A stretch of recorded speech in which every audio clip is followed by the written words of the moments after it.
Olá pessoal, vamos dar seguimento à nossa resenha acerca do livro Arminianismo Mecânica da Salvação. Quem foi esse tal de Pelágio? Ele era só um cristão que resolveu ter uma vida com critérios monásticos. Ele começou a chamar a atenção de muita gente, inclusive de um advogado renomado na época chamado Celestio, que se tornou o seu principal discípulo. O que Celestio defendia nas suas missivas? Ele defendia que o pecado de Adão prejudicava somente a ele e não a todo o resto da raça humana, que a lei é capaz de conduzir ao reino tão bem quanto o próprio evangelho, que Adão foi criado mortal e ele teria morrido com ou sem pecado, de que antes de Cristo houveram homens que conseguiram sim viver uma vida sem pecado. E ele disse também que não foi através da queda de Adão que a morte chegou para todos os homens,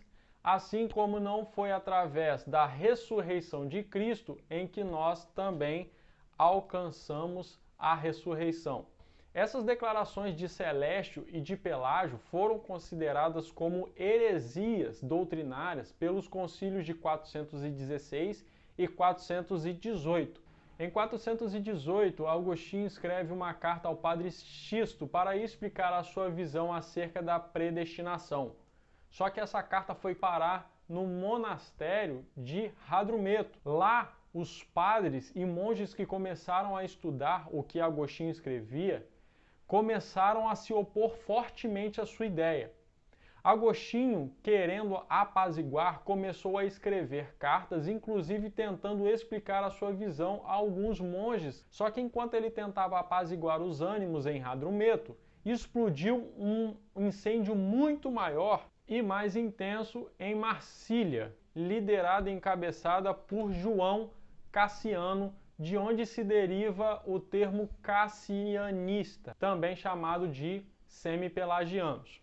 João Cassiano, ele dizia que o homem sempre vai depender de Deus para a sua salvação. Só que ele tinha uma dualidade de pensamento. Ora ele defendia que era Deus quem dava a graça, ora ele defendia que era o homem que manifestava o seu livre-arbítrio. Em 421, Agostinho irá terminar a sua obra, que irá dizer, sem qualquer tipo de dúvida, que Deus predestina uns para a salvação e predestina outros para a perdição eterna. Nessa época, nós precisamos apontar dois dos seus principais discípulos que vão ter uma fundamental importância no decorrer da história: Próspero e Hilário. O autor destaca aqui uma diferença fundamental entre a soteriologia de Agostinho e a de Calvino, onde, de maneira muito resumida, eu posso dizer para vocês que, enquanto Agostinho defendia a predestinação simétrica, mas sem abrir mão do livre-arbítrio, mesmo não sabendo explicar como elas coexistiam, Calvino, por sua vez, abriu mão totalmente do que seria o livre-arbítrio defendido por Agostinho. Surgiu uma oposição contra as ideias de Agostinho. Só que Agostinho morreu, e é aí que o autor entra no capítulo 3 para explicar como que foi a mecânica da salvação pós-Agostinho até o final da Alta Idade Média. Próspero e Hilário tentaram defender a visão de Agostinho, só que por causa da oposição eles começaram a flexibilizar os ensinamentos do seu mestre. Nesse mesmo tempo surge um discípulo ainda mais ávido pelas ideias de Agostinho, chamado presbítero Lúcio, e ele defendia um agostinianismo rígido. Nesse meio tempo surge Fausto de Ries, que era um monge de ideologia predominantemente cassianista. Fulgêncio de Ruspe se levanta para tentar aplacar essas pregações de Fausto de Ries.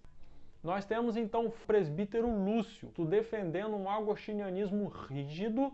Nós temos Hilário e Próspero que flexibilizaram para um semi-agostinianismo, e nós temos agora Fulgêncio, que veio debater e se contrapor às ideias cassianistas de Fausto. A igreja da época se posicionou num semi-agostinianismo. Importante destacar que a igreja a quem me refiro é a igreja em Roma, que depois do ano 418 começou-se a empoderar muito. Por quê?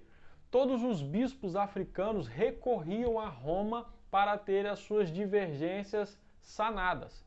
Isso fez com que o bispo de Roma tomasse um grande poder, chamado então logo depois de Papa. Ou seja, tudo aquilo que o bispo de Roma assinava tinha uma força muito grande. Só que isso só no Ocidente. Os bispos do Oriente não aceitavam esse empoderamento do bispo de Roma. Nessa época, até o final da Idade Média, o autor destaca um homem chamado João Damasceno.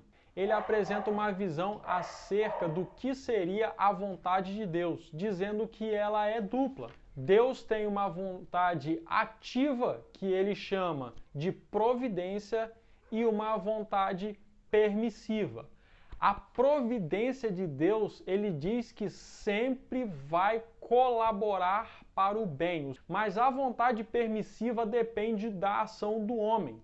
E que às vezes, pela vontade permissiva, Deus entrega o homem a si mesmo para que produza o mal para ele e dessa forma consiga corrigi-lo, ou então perdição eterna.